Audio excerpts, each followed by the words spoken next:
Looking at the magazines and the colors that I wanted to use for my magazine, I typed in on the internet R&B magazines.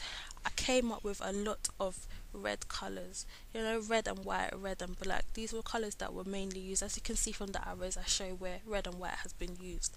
So I decided, yes, I needed to keep to this.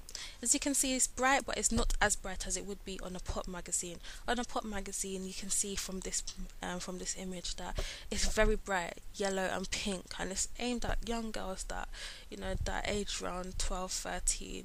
Just it has to be very bright so it can catch their eyes. So I thought, yes, I'm not going to use something that bright. That's why I kept to the red. From my magazine, you can see that I show you from the arrows on it where I use the red. This makes you see that red, and I kept to the theme. You can also see from the headphones, the wire of the headphones is also red. This is something that stands out, and I liked it because it connected and it linked to the rest of the theme. Also took a lot of consideration when it came to doing the font and how I wanted the font to be, so I also did more research. I researched this magazine on the left, which is called Vibe. This is also R&B magazine.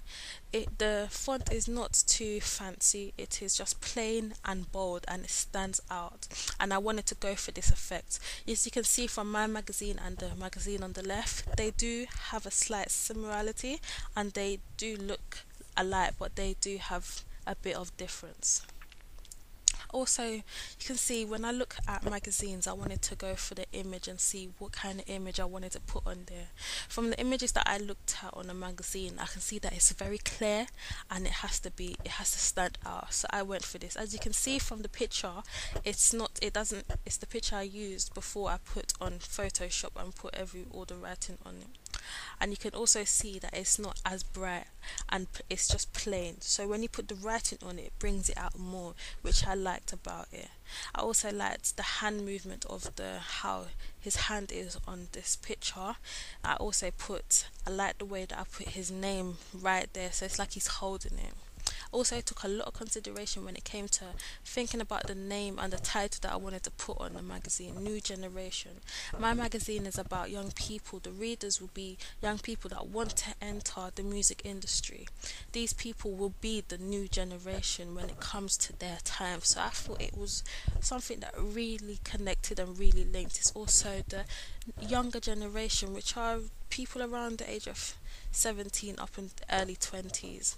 So I really liked how it linked.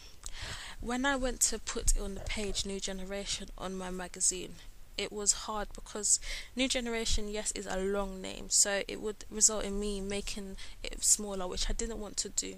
So I thought about moving the new. I put it on the top, I put it on the bottom, and it just wouldn't click. So I decided to rotate it. When I rotated it, I got feedback from other people and they said, yes, it really looks good, it looks nice, and I liked it myself. So that's how I decided to keep it. It also was a challenge when it came to using the color or the shade of red, but as I said, from the color of the wire on the headphones, that's what made me choose the same color, because it really stands out and it links.